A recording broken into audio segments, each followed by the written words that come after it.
Okay, so I have 1, 2, 3, 4, and 5. Okay.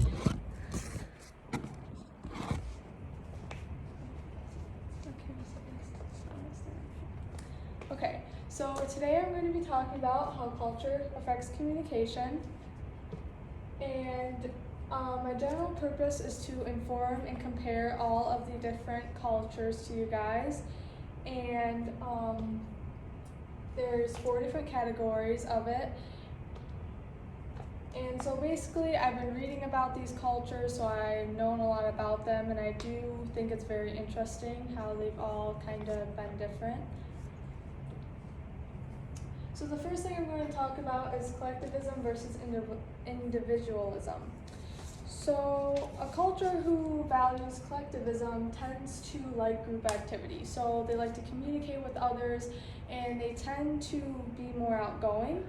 And the book says collectivist cultures value relationships and harmony with others. Therefore, the individual's needs are subordinate to the group's needs. So they like to listen to other people, and they're not selfish at all. And they also use more of their surroundings to like project what they're saying. So they're more into presenting, and they like to talk more. And then people who value individualism are more selfish, and they really don't like group activity.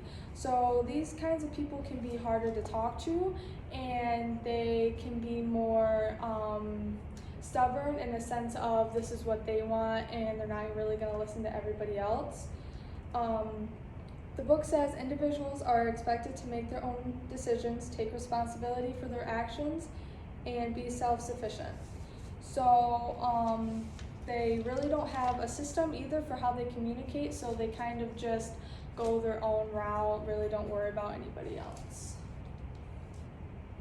So uncertain versus certain cultures, they work inversely. So certain cultures like more control. They really don't like to not have things figured out. So if, let's say, an assignment is due by tomorrow, they're gonna have it done by today. They don't like leaving things to the last minute. And clearly cultural states, uncertainty avoiding cultures try to minimize the possibility of such situations by strict laws and rules, safety and security measures. So they like to play by the rules, they like to communicate regularly with their group of people, so they kind of like to keep those people on track. And even though they do like to communicate with people, they are harder to talk to because they kind of like to get things done and go in their order. But uncertain cultures are more careless. They really don't care if things are done by last minute. They tend to put things off to last minute, and this can make them more careless in a group. And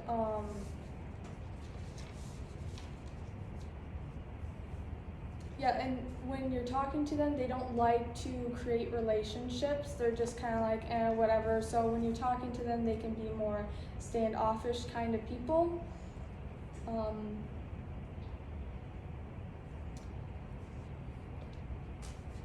Next thing I'm going to talk about is short orientation versus long orientation. So this is kind of like certain and uncertain cultures. Short orientation, people focus on what's happening now. They're very stubborn. They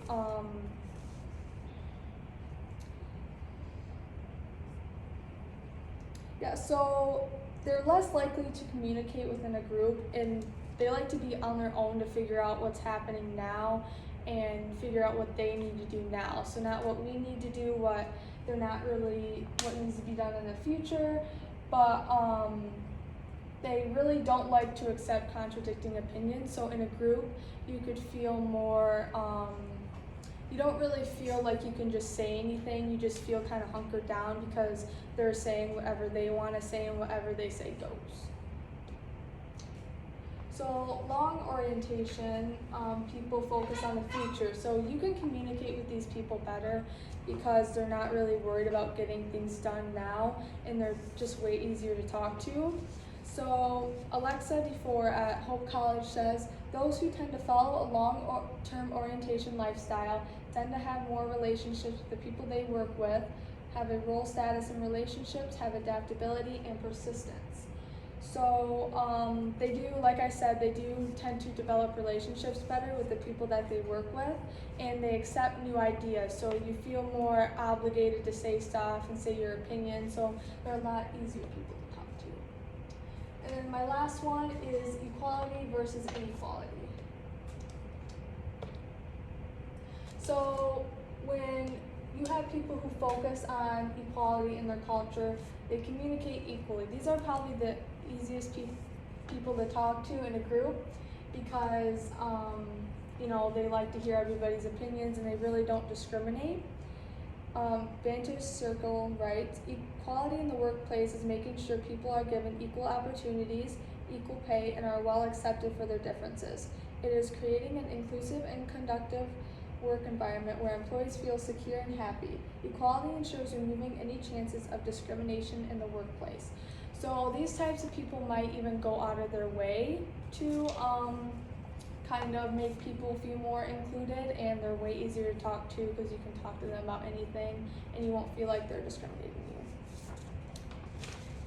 And then cultures who focus on inequality are basically the opposite. They pick and choose. You really don't feel comfortable talking to these people because you feel like, if they don't like you, then they're really not going to include you in anything. And they are definitely more discriminating and will push certain types of people away.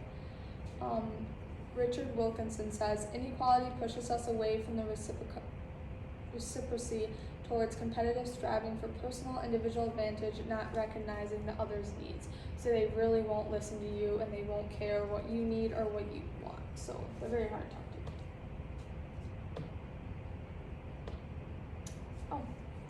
to. So today I talked about how collectivist versus individualist cultures communicate. I discussed how uncertain versus certain cultures communicate.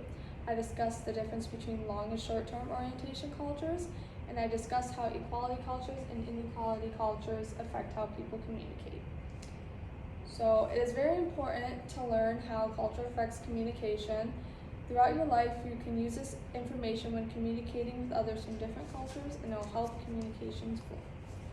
So that's it. And I gotta show you guys again. So it's Mrs. Roz. Everybody's still here.